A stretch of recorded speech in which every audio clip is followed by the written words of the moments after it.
I'm thrilled to have Edwina Qualls joining us now. When you were hired, as we heard in that vignette there, you became the first African-American woman to coach basketball at a Big Ten school, although there wasn't technically a Big Ten for women's athletics, obviously, at the time. That happened during your tenure at UW.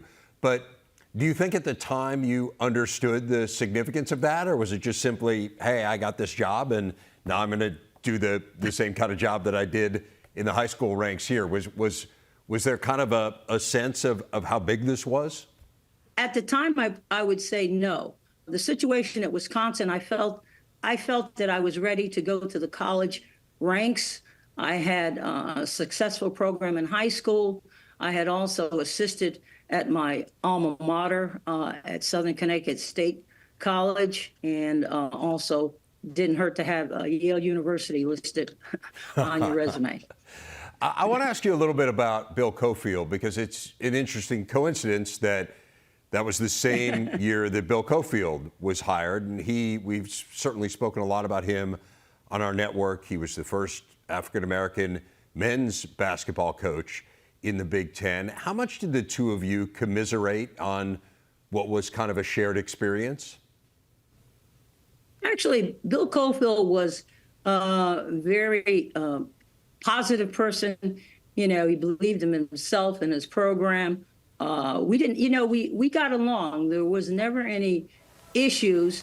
Of course, we may not have had the best, practice time. Sometimes it was like 6 or 7 p.m. at nighttime. But he had mentioned to me when we first met, or when I was first introduced to him, when I came for an interview, and he was saying, well, Edwina, once my program does well, you're going to reap the benefits of it for the women's basketball team as well.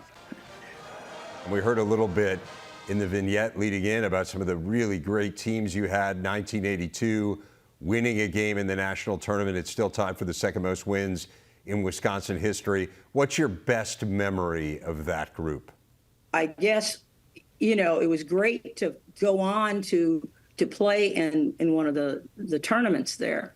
And I think the players really enjoyed the experience. No one really expected us to probably win the first round against Colorado. I believe they were definitely ranked higher than we were at the time, but we were able to pull the upset. Unfortunately, we had to play the University of Texas then, and they ended up being the eventual winners. Tell me about your career after leaving Madison.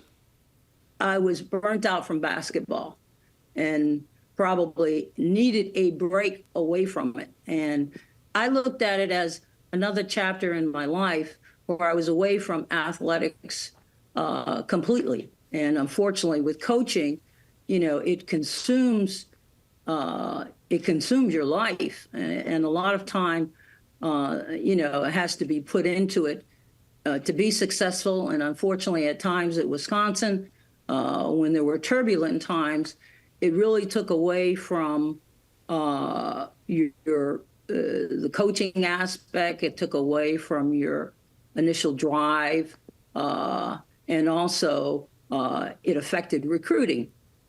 So from that standpoint, I felt that I needed a break away from it, and that's what I did. And I haven't been involved in athletics, not since I left Wisconsin. I want to leave you with this question. What are you proudest of in your career?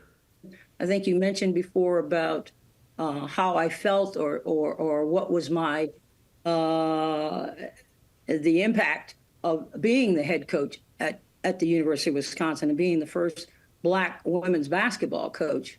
You probably should ask my sister, Jerry. She's the one that every time we're out together, if she sees somebody, the first thing she says, "This is Edwina Qualls. She's the first Black women's basketball coach at the University of Wisconsin." So she's my cheerleader. But it was, to me, despite maybe some of the ups and downs at Wisconsin at times, I still would like to thank, Kit Saunders for giving me the opportunity to realize my dream to become a college coach. Well, Edwina Qualls, it has been such a pleasure to visit with you take this walk down memory lane with you. Thank you so much for your time, and congratulations on all of your accomplishments. Thank you. Appreciate it.